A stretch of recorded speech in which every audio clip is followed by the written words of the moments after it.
Over the next 4 podcasts, I'll be sharing insights into some of the most viable options for publishing outside of Amazon Kindle Direct Publishing, KDP that is. This week, we're going to kick things off with one of my personal favorites in Draft2Digital. So stay tuned for more details about why Draft2Digital is better than KDP. I know that's a bold statement and some people will disagree, but if you hear me out, you might see I've got a pretty good argument here. Hey, are you looking to level up your understanding of self-publishing? Would you like to get key insights into the business you wouldn't otherwise get through my podcast or main channel? Then consider subscribing to my video on demand service, The Self-Publishing Hub, where you get access to over 7 courses, dozens of hours of footage, and over 100 videos, and growing actually by the week. For only $9.99 per month, get access to The Self-Publishing Hub when you subscribe at theselfpublishinghub.com. Don't forget, it's the one, the only, theselfpublishinghub.com. All right, so let's get into things here. That's a bold statement, me saying that Draft2Digital is better than KDP. Sure, there are going to be some arguments in favor of KDP because they're the big dog, of course, in the area of self-publishing. But let's back it up just a little bit because I think there's many things that would work in favor of my argument here. And if you just hear me out for just a moment here, you'll probably see this might actually be the avenue you've just been looking for. So what is Draft2Digital? Also known as D2D, and if you hear me say D2D a few times, that's what I'm referring to, Draft2Digital. It's an ebook and paperback distribution platform for authors to easily publish and distribute their books to various online retailers such as Amazon, Apple Books, Barnes & Noble, among others. And they streamline the process for self-publishing considerably. Now, most notably, Draft2Digital does not require exclusivity to use their platform. That's a huge one for me. You will notice an option to publish audiobooks through D2D, but it's merely an integration with their preferred audiobook distribution partner in Findaway Voices, otherwise known as Findaway Voices by Spotify now. So if you're already distributing books through D2D, you can transfer all relevant metadata associated with the ebook or print book that you've already published through D2D over to the audiobook platform. Now, is that a game changer?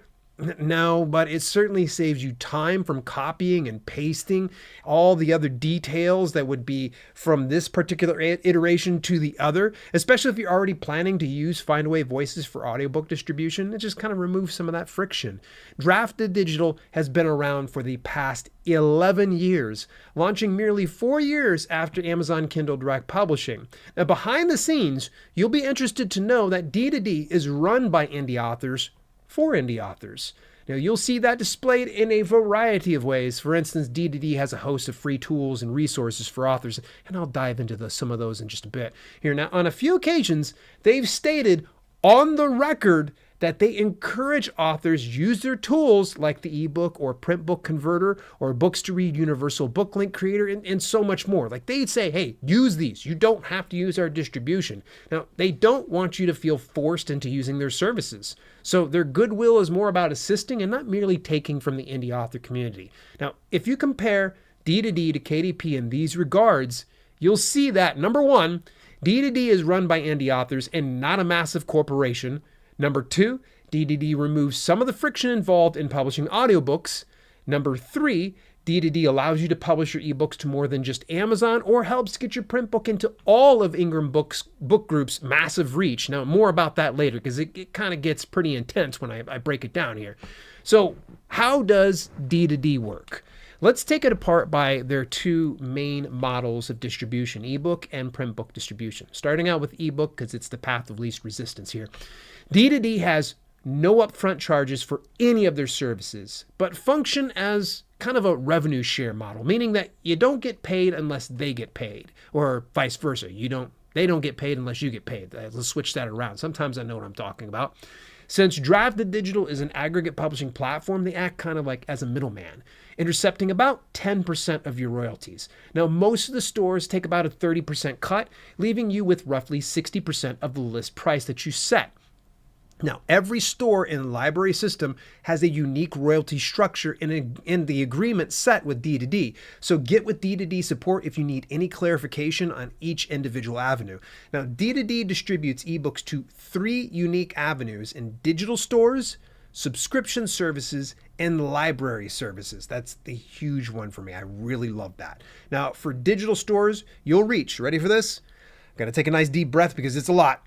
Barnes & Noble, Kobo, Apple, Tolino, Viblio, Smashwords, and Gardner's, as well as, ready for this? Amazon. Now, of course, I've already said this, but if you're the type of person that just really doesn't want to fool around with KDP, or you're just too scared to use it, maybe you can consider Draft2Digital as another avenue to get your ebook over onto the Amazon platform. Now, to be clear, getting onto Draft2Digital doesn't mean like, hey, I got my account terminated through Kindle Direct Publishing. Let me just go over to Draft2Digital with those same books. No, they won't take your blacklisted books. So if you've been terminated for whatever reason on KDP, you better start brand new and from scratch. Don't even expect to take any of those publications that have been pretty much blacklisted on Amazon, because they vet those things. So the other services they have are the subscription services. Now you'll reach Everand, which more recently was, named this. Originally it was called Scribd. And then of course Kobo Plus. Now Kobo Plus is like KDP. KDP selects Kindle Unlimited. So readers can subscribe to a monthly service, and in turn they can read whatever books they want to that are enrolled in that. Now the nice thing about Kobo Plus versus KDP Select is you are not required exclusivity. Now, I know I'm kind of being redundant here, but it's important to kind of point out that when you go through Draft2Digital, there's no exclusivity required whatsoever. Now, these services allow readers to pay a monthly or annual fee and read ebooks included in the service for no additional fee. So that is my best way to break it down. Now, publishers are paid based on how much their books get read. So there's like a global subscription pool of money that they divvy out to everybody that's there.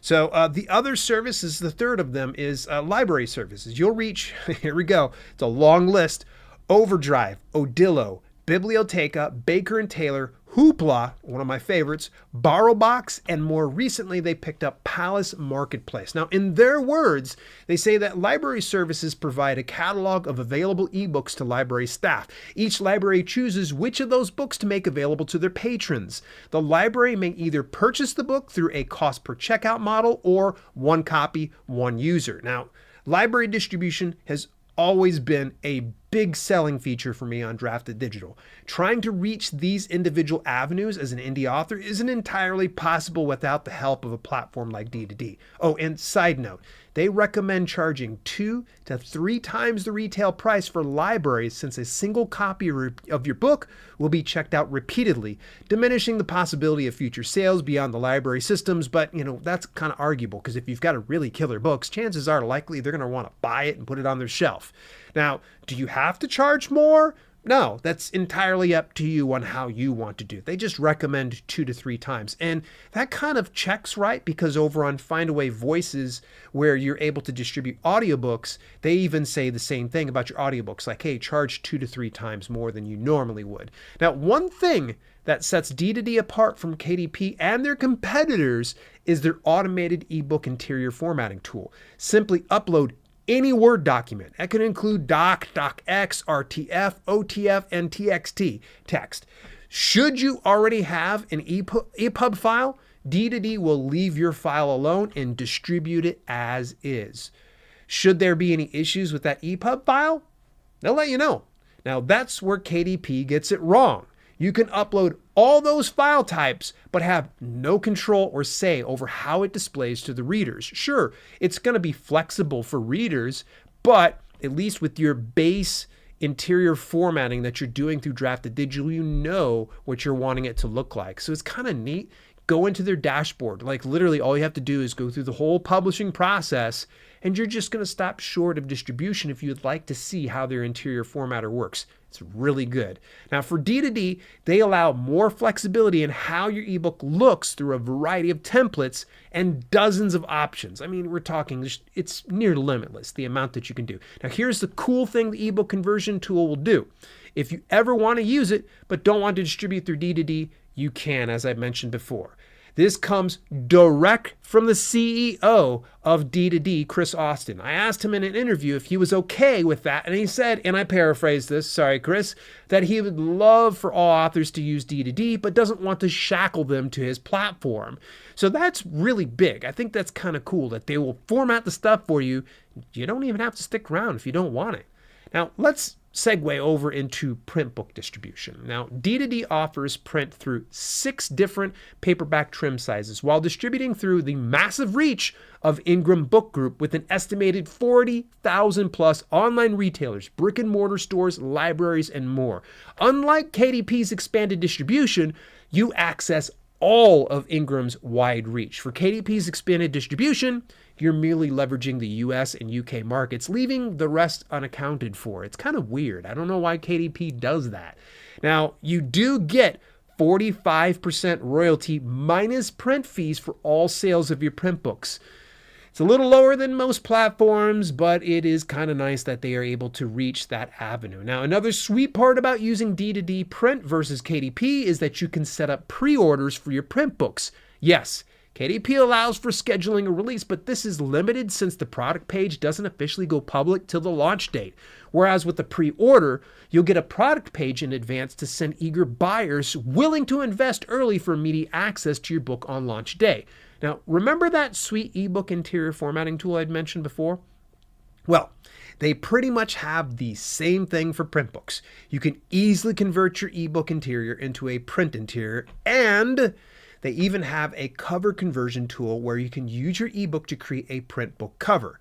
No tech experience necessary because they made it dead simple to manage. It's kind of cool because if you got the cover for the ebook, you can color match everything. You can get it to where you have text on the spine, on the back cover, all that stuff. Now, one small gripe I have about D2D print, and I've told them this before, is the astronomical cost of a print proof. Now, if you want a print proof, it costs about, are you ready for this? $32. But, big but here, that higher cost covers expedited printing and shipping. Now, that's not to say that your book's going to cost $32 unless you price it for that through any of the other retailers. All right, that's just $32 for the proof. So if you wanted to get it less, you can always just order through another one. But in instances of getting proofs, well, it's going to be $32. Now, I'd love to see D2D offering a more cost-effective option for indie authors, seeing as how D2D just rolled print out of beta access in early 2023. I'm sure they'll address this issue in due time. Now, how do you get paid through D2D? This is a popular one. A lot of people want to know, okay, how do I do this? They pay you at the close of every month. That means every 30 days with a minimum payment threshold. Now, those minimum payment thresholds break down like this. It's $100 for checks, $20 for Payoneer. So if you're an international account holder and they aren't able to access your bank account that they can deposit anything, Payoneer is the way to go. Now, there is a $10 threshold for international direct deposit and $0 for all other digital payments. So for me here in the US, it's $0. They literally, I can just make like 30 cents in revenue and they'll still deposit it. So you'll typically see payment about 30 to 90 days after the close of a sale. Now, keep in mind, since they're an aggregate publisher, aggregate distributor, what's going to happen is the sale is going to be made on a particular platform. They gather those sales come over to Draft2Digital. They have to account for refunds and all that type of stuff before they pay you. So that's why there's going to be a little bit of a delay. It largely depends on the platform you sell through. If you're ever in doubt, ask D2D support. They're really good. Now, here are a few miscellaneous notes. I feel it's important to kind of cover some of these areas here. D2D acquired Smashwords, another aggregate publishing platform, over a year ago. Now, they're planning on merging the two companies together as one, and it has been a slow but sure, migration from there to there. Now, Smashwords isn't going anywhere. The Smashwords store is still available through Draft2Digital. By the way, I'm not sure if I'd mentioned that as one of the avenues for distribution. Really love it.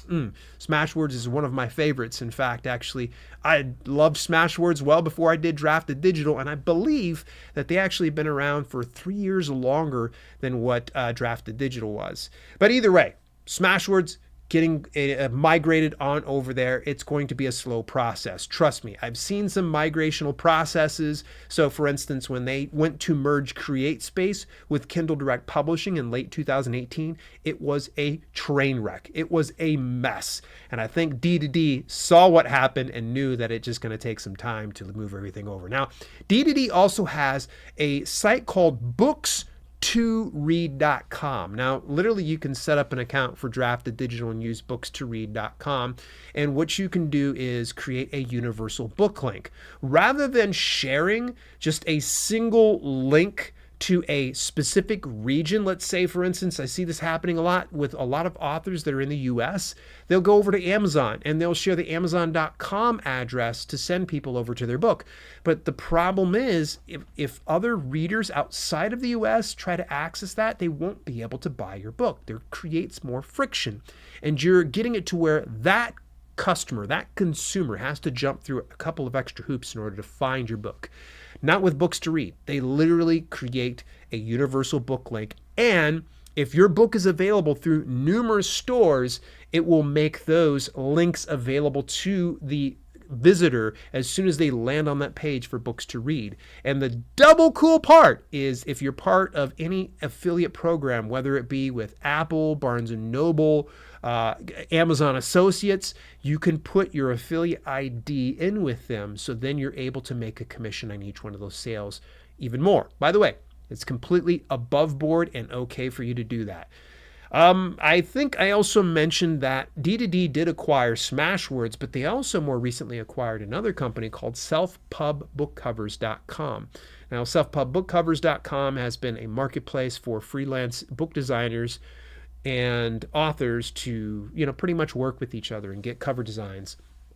Now, I do know it is their plan to help give this platform a bit of a facelift in the very near future. Good friend of mine and former guest here of the channel, VP of Author Success, Nick Thacker, has every intent of trying to give this platform a facelift. Now, what is that going to give to D2D customers? I don't know yet, but knowing that they're acquiring this, they are not just acquiring it for the sake of acquiring it. Chances are very likely they're trying to build a resource for their account holders, so that way they have somewhere to go to that can be trusted.